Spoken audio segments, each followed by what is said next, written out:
औज़ुबिल्लाहिमिनश्शैतानिर्रजीम बिस्मिल्लाहिर्रहमानिर्रहीम व तुइज़्ज़ु मन तशाअ व तुज़िल्लु मन तशाअ बियदिका खैर इन्नका अला कुल्लि शैइन कदीर।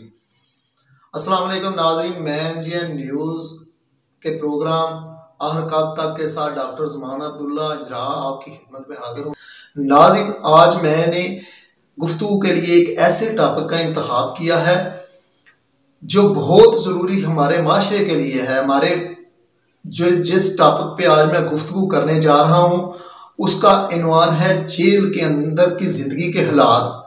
नाज़रीन, आपको पता होगा, आपने सुना होगा, लेकिन इसकी असल हकीकत क्या है वो बहुत कम लोगों को पता है। अगर किसी को पता भी है तो वो सामने बताने से, माशरे को बताने से ग्रेज करता है। नाज़रीन, हम मुख्तलिफ प्रोग्रामों में बैठ के सियासत पे एक दूसरे पे डिबेट तो करते हैं, एक दूसरे पर चिक्कर उछालते हैं, लेकिन इसके मुतल्लिक कोई बंदा गुफ्तगू नहीं करता। नाज़रीन, अगर मेरी बात दर हकीकत तलह जुमले होंगे, लेकिन अगर किसी को अच्छी लगे तो वो भी मुझे अपने कमेंट्स में बताए।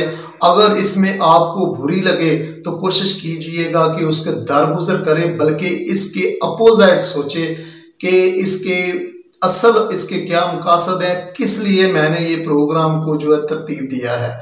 नाज़रीन, आज बहुत ही अहम ये जो गुफ्तगू है जेल की जिंदगी के मुतल्लिक है कि क्या होता है, वहां भी इंसान होते हैं, बाहर भी इंसान होते हैं। तो नाज़रीन, आज मेरी एक ऐसे इंसान से मुलाकात हुई जिसने एक जेल काटी और जेल काट के उसने ये साबित किया, उसने जो अरसा गुजारा उसका सिर्फ कसूर क्या था, वो कोई किसी बड़े जुर्म के सिलसिले में अंदर नहीं गया था। वो सिर्फ इसलिए गया था कि वो पंजाब से पंजाबी था और वो कराची अपने कारोबार के सिलसिले में गया और उधर एफआई वालों ने उसे पकड़ के जेल में डाल दिया।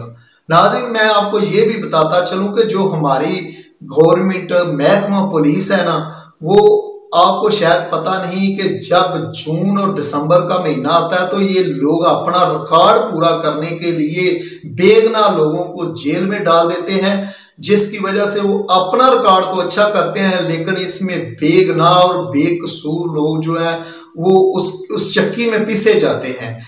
ऐसा ही कुछ इस दोस्त के साथ भी ये वाकया पेश आया कि वो कराची जब गया तो उसे एफआई ने पकड़ के एक ऐसी जेल में डाल दिया जो कराची की सबसे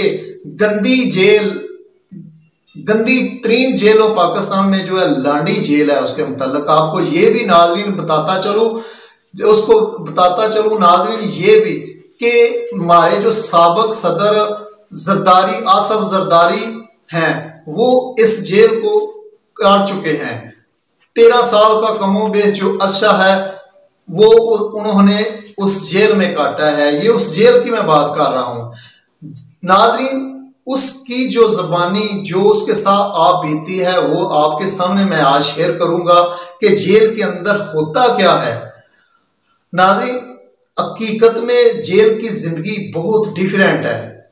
हम ख्याल तो करते हैं कि जेल, आपको पता है कि पहले पैगंबरों ने भी जेलें काटी हैं, हमारे जो इमाम थे उन्होंने भी जेलें काटी हैं, लेकिन आपको पता होगा, आपने वाकया भी सुना होगा कि हजरत यूसुफ अलैहिस्सलाम ने कितना अरसा जेल गुजारी, लेकिन इसके बावजूद उन्होंने वहां तबलीग की, ना कि वहां के जुल्म सितम के मुतल्लिक जो उनके साथ कुछ जुल्म भी हो, सितम भी हो, लेकिन उन्होंने अपने ही करैक्टर, अपना किरदार पेश करके बताया कि जेल कोई इतनी बुरी जगह नहीं है जितनी हम लोगों ने बना लिया है।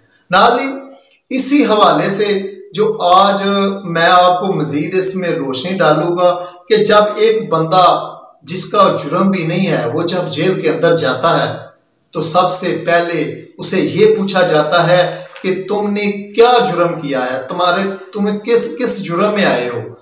अगर तो बंदा किसी बड़े ऐसे जुर्म का मर्तकब करके जेल के अंदर जाए तो उसे वेलकम करते हैं, उसकी हौसला अफजाई करते हैं। अगर उसी जगह कोई ऐसा इंसान जाए कि जिसने कोई जुर्म नहीं किया जिसे किसी जुर्म की वजह से नहीं, बस हमारी जो महकमा पुलिस के हथकंडों की वजह से वो जब जेल के अंदर जाता है तो जाते ही उसके साथ ऐसे जुल्म होता है कि जैसे वो भूल जाता है उसके साथ। जब उसकी जामा तलाशी से लेके, पता है आप लोगों को क्या होता है नाजरीन, वहां जब जामा तलाशी होती है तो उसके साथ उसकी इज्जते नफस के साथ ऐसे खेला जाता है कि वो बंदा खुद महसूस करता है कि जैसा कि वो किसी जहन्नम में आ गया हो। तो फिर वहां क्या होता है नाज़रीन, वहां के जो चौधरी हैं उनके साथ जो हमारी तहफ़्फ़ुज़ के लिए पुलिस गवर्नमेंट इन लोगों को तनख्वाहें देती है और ये लोग उनसे डिसाइड करते हैं कि अब इनके साथ रात को कैसे जुल्म करना है, रात को किस तरह इनके साथ जुल्म करना है। तो नाज़रीन फिर फैसला होता है। मैं आपको ये भी बताता चलूं कि वो चौधरी असल में है कौन। चौधरी वहां के जो होते हैं, वहां के जो बाहर के जो पोर्टरी होते हैं, वो जब अंदर जाते हैं जिनकी सजाएं बड़ी बड़ी होती है, वहां जाके वो चौधरी बन जाते हैं। फिर उनका हुक्म चलता है। हम लोगों ने ये भी सुना है कि बत्ताखोरी होती है। असल में हकीकत में जो बत्ताखोरी होती है वो बाहर नहीं, वो जेल के अंदर की बत्ताखोरी है। मंशियात का कारोबार जेल के बाहर नहीं, जेल के अंदर होता है, लेकिन कोई पूछने वाला नहीं है। किसी को इसकी किसी को कोई इसकी चीज की फिक्र नहीं है कि क्या हो रहा है, किस तरह हो रहा है। बहरहाल गुफ्तगू तो बहुत लंबी है, लेकिन मैं मुख्तसर करते हुए, जब वो इंसान रात को किसी बैरक में शिफ्ट हो जाता है तो आपको पता है उसके साथ कैसा जुल्म होता है, उसके साथ किस तरह होता है। वहां के जो चौधरी होते हैं वो उसे दबाने में कई ऐसे उसकी ऐसी इसके नफ्स के साथ खेलते हैं कि बंदा खुद में खत्म होता जाता है। उसके पास सिर्फ दो ऑप्शन होते हैं, या तो वो खुद को खत्म कर लेता है या वहां से वो बहुत बड़ा मुजरम बन के निकलता है। नाज़रीन आपको ये भी बताता चलूं कि जेल के अंदर स्कूल भी होते हैं, मस्जिदें भी होती हैं, मुख्तलिफ किस्म के मदारस भी हैं। वहां लोगों को ये दुनिया को दिखाया जाता है। और एक आपको बहुत मजे की बात बताता चलूं कि वहां पे इंटरनेशनल जो क्रिमिनल लोग हैं वो भी उसी जेल में होते हैं। आप अंदाजा कर सकते हैं कि जब ये लोग छूट के बाहर जाते हैं तो किस तरह हमारा जाके उधर बयान करते हैं कि जेल वालों ने हमसे क्या सलूक किया। लेकिन कब तक ऐसा चलेगा? जो हमारा पुलिस का सिस्टम है, पुलिस के होते हुए पुलिस पास बैठी होती है और वो जो पोल्ट्री नशई मंशियात फरोश वो बड़े बड़े जो लोग होते हैं वो उनके साथ क्या सलूक करते हैं, आप लोग अंदाजा भी नहीं कर सकते कि उन लोगों के साथ कैसा जुल्म किया जाता है। उनको जबरदस्ती नमाजें पढ़ाई जाती हैं, नमाज पढ़ाई जाती है, सबक पढ़ाया जाता है, उसके बाद उसके साथ ऐसे ऐसे जुल्म किए जाते हैं। ना तो हकीकत में नमाज पढ़ाई जाती है और ना हकीकत में वहां कुरान पढ़ाया जाता है। लेकिन क्या है कि उनकी उधर खिदमतों के लिए ये लोग जो बड़ी बड़ी सजाएं काट रहे हैं, इनके लिए कई ऐसे आपको बात बताऊं खाने की, तो खुदा गवाह है इस चीज का कि हम लोग मवेशियों को ऐसा चारा नहीं डालते जिस तरह का खाना वहां दिया जाता है। अगर हम बार बात पड़ी जो हम फारग या रेस्टोरेंट के बाहर जो बास्केट वगैरह में डाल देते हैं खाना, जो हम खा के बाहर निकलते हैं, जो बच जाता है वो रेस्टोरेंट वाले जो उधर फेंक देते हैं, वो खाना उस जेल से अच्छा होता है। और मजे की बात यह है कि रोजाना डॉक्टर जो है खाना चेक करता है, सुप्रीडेंट जेल जो होता है खाना चेक करता है, इसके बावजूद वो खाना ना खाने के बराबर है। इनको पूछने वाला कोई नहीं है। हमारे जो सफाई वजीर हैं वो वहां से बाहर से विजिट के लिए जाते हैं। आजकल नाजरीन आपकी नजरों के सामने आपने मीडिया पे भी देखा होगा कि हमारे पंजाब के जो वजीर जेल खाना जात फयाज अहमद चौहान साहब वो मुख्तलिफ जेलों का दौरा कर रहे हैं। जब ये जाते हैं तो जाते ऐसे इंतजाम मुकम्मल हो जाता है जैसे बिल्कुल यहाँ पर पुरअमन माहौल है, ऐसा कोई मसला नहीं है, किसी किस्म का कोई प्रॉब्लम नहीं है। वहां इनको ये दिखाया जाता है, हमारे जो जज साहबान है वो अंदर जाके जब जाते हैं तो ऐसे इंतजाम आते हैं, किसी कैदी को बोलने की इजाजत नहीं है। नाजरीन मेरे आज का प्रोग्राम जो मैं कर रहा हूँ, इसका जो मैं आपको आखिर पे जो बताना चाह रहा हूँ कि मैंने किस मकसद के लिए ये प्रोग्राम आप लोगों के लिए तश्कील दिया है।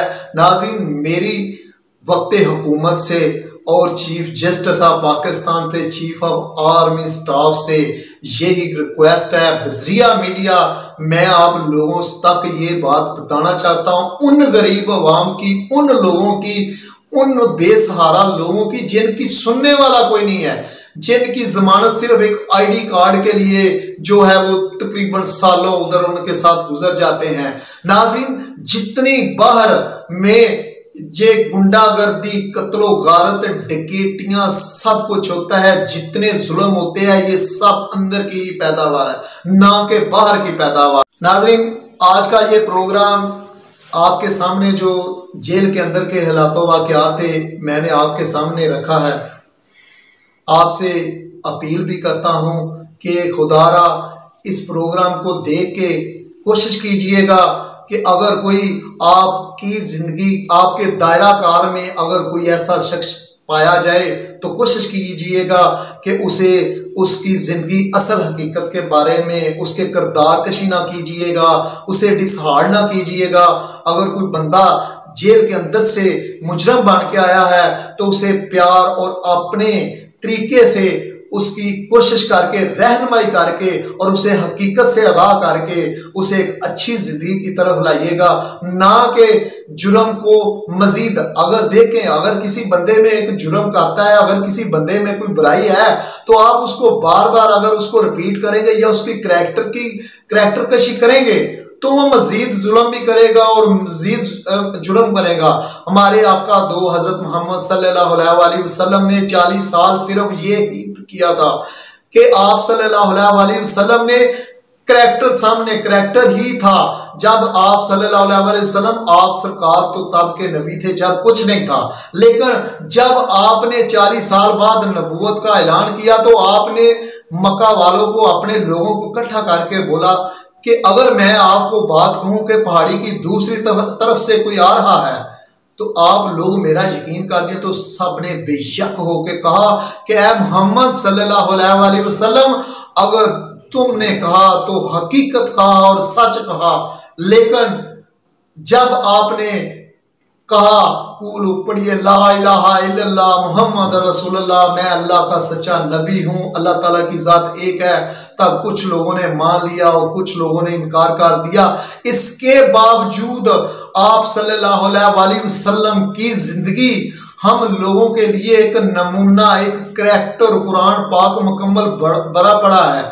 अगर हम उस प्यार की तरफ जाएंगे तो हम एक अच्छा माशरा बना सकते हैं। जरूरी नहीं है कि अगर एक बंदा आपके साथ गलत है तो आप भी उसके साथ गलत हो जाइए, नहीं।